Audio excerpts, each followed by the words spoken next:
And I want to provoke a little bit, right? So I think all of us are knowing what the right thing to do is, right? And it is probably fairly commonsensical or intuitive and so on. But I want you to think of situations where that is not going to really happen. So what are the hurdles to something like what Rashmi said or Bipin said? What is so we know that we should be sitting with them. We know that that conversation should be customized with that person. We know that we should be. But what are situations where you've seen, or what are things that you see, we feel, where some of these things will not happen, or what and so on. So first, I want to start off by saying that it is a fact that India is one of the most diverse countries in the world. It's a fact from every possible perspective. And the exposure that we have to diversity right from the time that we are born at home to the workplace, and we navigate these differences without even thinking about them. So it's a lived experience for us. It's not something that we need to necessarily learn. And so our worldviews are therefore also more open. So when you talk about Hyderabad in particular as the GCC capital, and you look at the history of the Deccan, I think the Manu Joseph's book is a brilliant book on rebel sultans in the Deccan, and the kind of influences that you see.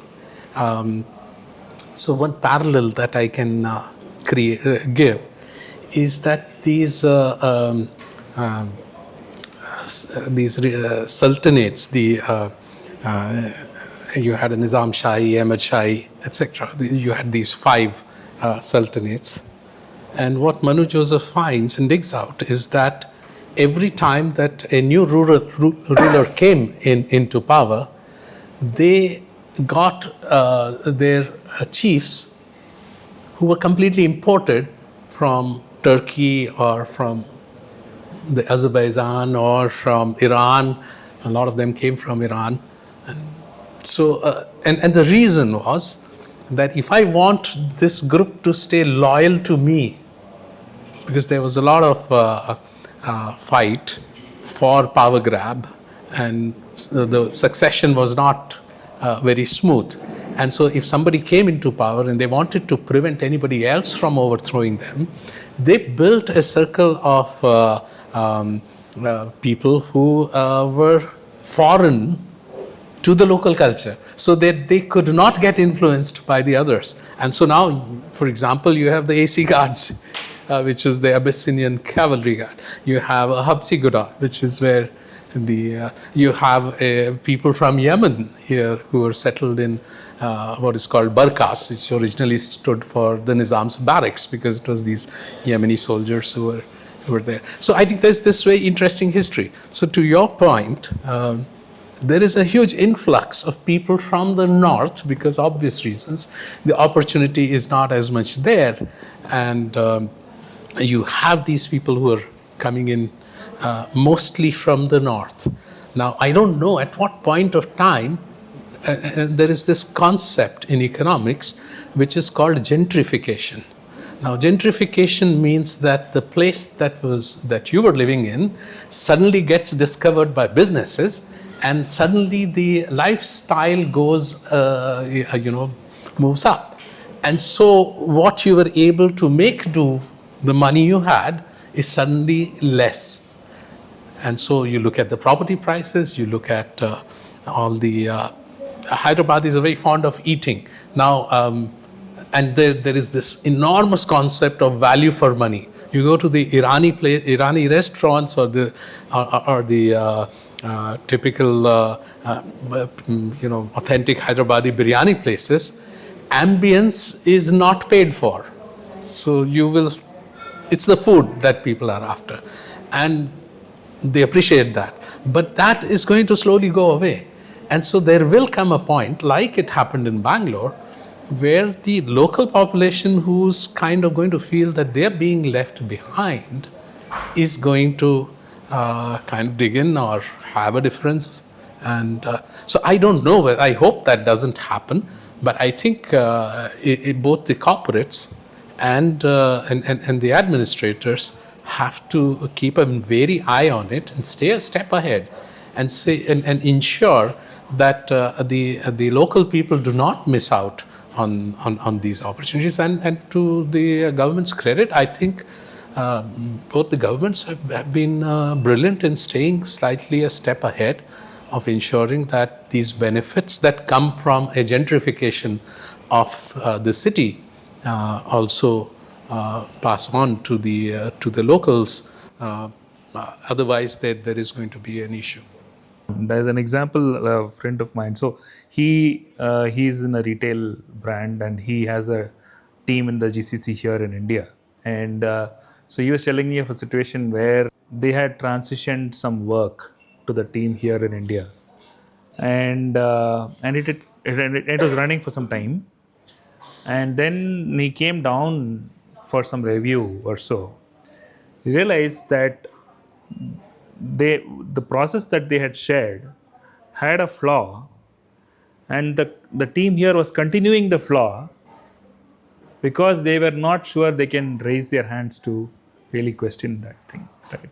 So the question is, how do we really enable that kind of a situation where you when I am knowing that I can, it's not a competence issue, it's just a deference to a cultural lens issue, right? How do you enable something like that? It's just too interesting for me to let go of the point, right? It's because fortunately, like Tanay said, some of us have been in this GCC journey for the last 20 years nearly. We've had the opportunity to be in one of the earliest GCCs still. And I kind of attribute the change in the current environment to the law of economics, largely, right? See, initially when the whole MNCs started, we used to call it captive centers. Do you remember we had to fight tooth and nail to change from captive to GCCs, in 2008, 2009 time frame. And so, captives feels like as if we are inmates in a jail, right? Can we please change the nomenclature? Exactly. So from that days we've seen that. What used to happen was that at that point of MNCs coming to India came purely for talent. And then the leaders and then even the next tier leaders look India as, I'm going to have a remote, that's okay, I'm going to give some X amount of job, they'll do it. And the people in India had a phenomenal amount of autonomy. Absolute autonomy. Tanay is absolute. Where right from your HR to your finance to your marketing to your PR to outward, it pretty much like you are the king of that small whatever sultanate, to take the local lingo, right? That way. Now what happened is that fast forward with multiple 2009 financial debacle and then the further on and on, it's evolved to a point where, to put it very bluntly, my colleagues and friends in the US and UK and Australia have started realizing that, look, if I do not have direct ownership for the teams in India or China or wherever they're outsourced, then my position is actually vulnerable in the corporate headquarters. So the whole dynamic changed from a regional leadership to what we call as a global leadership. Everything has become verticalized, right?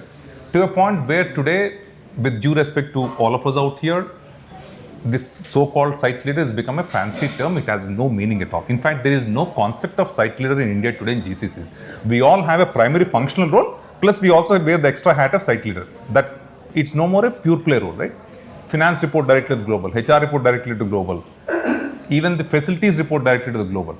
So therefore today, the GCC leadership from being autonomous, entrepreneurial kind of mindset has evolved to a point where you need people who will, or put it bluntly, order takers. And it is not because of the problem of the people, it is the way the economics have transitioned the operating models, right? And in the larger the scale, the larger the challenge of order takers. Right? So Tanay is absolutely right. Today, we have this nice dichotomy where the larger big boys coming, I'm going to have a 3,000 people set up here, I'm going to have 5,000 people set up here. They're essentially aping what Infosys and IBM does. While they talk about innovation and AI/ML, the bottom line is 90% of the workforce is replica of what a partner did till yesterday morning. That's the reality of life. But we also started to see an influx of what we call as the Fortune 2000, Fortune 4000, Fortune 5000, number one, and non-tech players, the airlines, the automobile, the manufacturing, the pharma. So these people those are becoming more niche. So today, if you ask me, I think at least I can say with reasonable confidence that people who in the GCC world, the people who've been there for a longer period, would rather work in a non-IT GCC than in IT GCC. Because culturally you have more autonomy and the sense of fulfillment that you're actually adding value is more possible.